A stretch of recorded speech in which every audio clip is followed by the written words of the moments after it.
আসসালামু আলাইকুম। আজকে আমরা কিছু গুরুত্বপূর্ণ তথ্য জেনে নেব।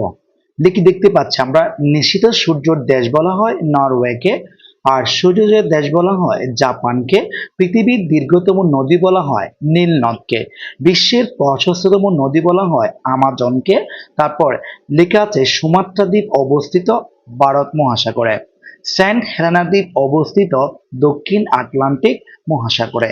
তারপর দেখতে পাচ্ছি আমরা এখানে লেখা আছে সলোমন দ্বীপপুঞ্জ অবস্থিত প্রশান্ত মহাসাগরে, আর এখানে দেখতে পাচ্ছি হোক্কাইডো দ্বীপ অবস্থিত জাপানে, জাফনা দ্বীপ অবস্থিত শ্রীলঙ্কায়।